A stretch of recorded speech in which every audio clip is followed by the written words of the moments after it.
when 26/11 happened.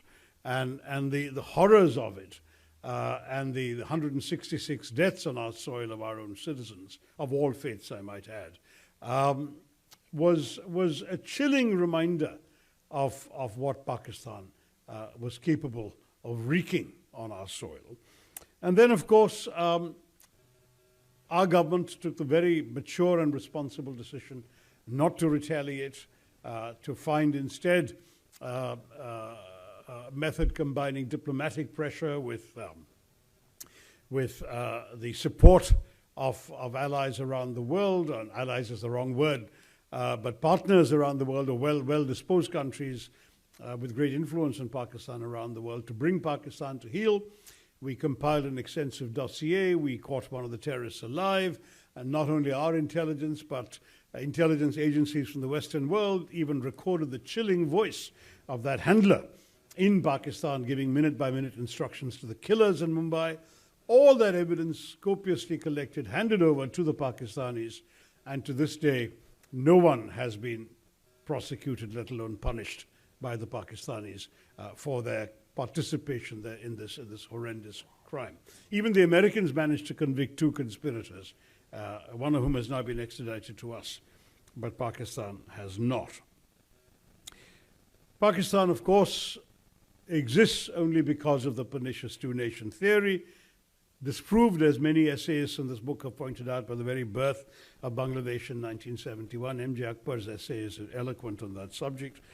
And as General Kapoor's essay observes, cast themselves as the defenders of Jammu and Kashmir, which as recently as this year, the so-called Field Marshal has described as Pakistan's jugular vein. These well-worn justifications have enabled the army to tighten its grip on power by portraying India as an existential threat. And this is where it became increasingly clear to me that there was something about the makeup of the Pakistani state that made the candlelight at Wagah flicker out rather than positively in my own heart. And that is the realization that, to paraphrase Voltaire on Prussia, that whereas in India the state has an army, in Pakistan the army has a state. And that because there is no army in the world, in any country in the world, that commands a larger share of their country's GDP or national budget, not just the defense budget, the overall government budget.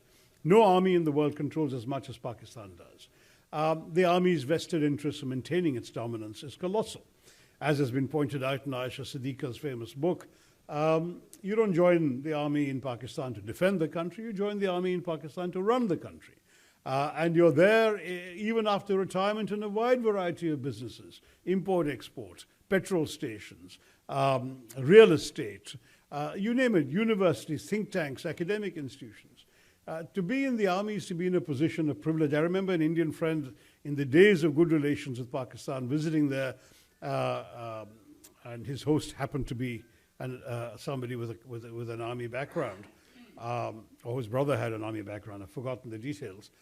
And this friend recounted how they went to a tourist site with an enormously long queue. And this friend of his was not even in uniform, just walked up to the head and said, "I'm from the army, 2 tickets please right now," and that was it. Off they went in, bypassing an hour-long queue. And that's simply the way the country is. It wouldn't work here, it does there. And so we have to confront the fact that every Indian-initiated effort at peace, from Nehru's pact with Liaquat Ali Khan in 1950 to Vajpayee's bus journey to Lahore in 1999, Modi's Lahore outreach in December 2015, when he went. I mean, it was an amazing story, which I'm sure all of you are very familiar with, of how he was reminded by his foreign secretary when the delegation visiting Kabul was all sitting in their cars about to head to the airport, that he had to call Nawaz Sharif to wish him on his birthday. And so Modi makes the call, and Nawaz Sharif says to him, "Listen, you know, I'm on the way to Delhi. Why don't you stop and celebrate with me? It's also my granddaughter's wedding." And Modi, in an impulsive moment, says yes, at a time, as I think D.C. Raghavan knows well, that the High Commissioner in Islamabad didn't even have time to get to the airport to receive his Prime Minister. And off goes the Prime Minister of India to Lahore. An amazingly spontaneous gesture, a very wonderful day of bonhomie and affection and exchange of gifts and so on. And 3 weeks later, what do we get? We get a terrorist attack on Pathankot. And our Prime Minister is so disbelieving that this could be possible that he calls Nawaz Sharif and invites Pakistan to participate in the investigation into that terrorist attack, still assuming a level of good faith. And to the horror of the Indian intelligence community, the Pakistan intelligence sends people to look at an Indian airbase firsthand, and then they go back to Pakistan and announce, so the Indians did it to themselves. That, I think, was the last straw. That was the sense of betrayal there was so colossal. The old intent articulated by a Pakistani general to bleed India to death by 1,000 cuts was clearly manifest. And though indeed, as one of our speakers today, I've forgotten which one, so forgive me, pointed out, there were fleeting signs of progress and gestures such as the 2021 ceasefire. Was it you, Amitabh, who pointed that out at a time when we had awkward relations with China? And they renewed their commitment to the 2003 ceasefire, which had been actually perhaps the best one we'd had for quite some time. Even though they did that in 2021, a change of personnel at the top of the army is all it took for Pahalgam to happen on April 22, 2025. And so at the end of the day, I don't think India had very much choice in how to react about all this.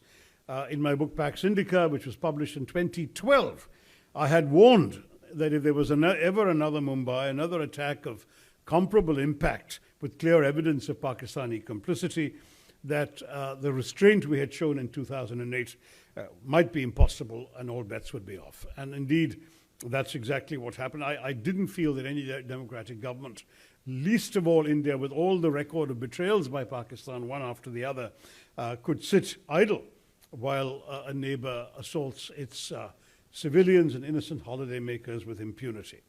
And that's why that warning found its response in Operation Sindoor. And some of you may be aware that a couple of days after Pahalgam, I wrote an op-ed in the Indian Express advocating precisely this. The headline they gave, it was a good headline, was "Hit hard but hit smart." That is, hit hard because kinetic response was unavoidable. We simply could not afford to turn the other cheek. We cannot let them believe they can do this with impunity. At the same time, don't forget that development is our larger goal. We can't afford this to be seen as the first salvo in a protracted war. Therefore, hit smart, precise, calibrated, targeted attacks. And you can imagine my satisfaction and semi-disbelief, because I didn't realize that anybody in Delhi would be reading my op-ed, did exactly that. And Operation Sindoor a few weeks later followed, which is why I was such an enthusiastic supporter of it. It followed exactly the course of action I had advised in my op-ed just after Pahalgam. So, to my mind, with Balakot of 2019 and now Operation Sindoor, India has sent a very clear and unambiguous message that we would not hesitate to go to war if terrorism is unleashed in our soil in this manner. And I think the fact that we battered their defenses as much as we did, with the 11 air bases being struck, the significant demolition of facilities. There was a command and control center that was so badly damaged that subsequently it has been dismantled, as commercially available satellite pictures have demonstrated.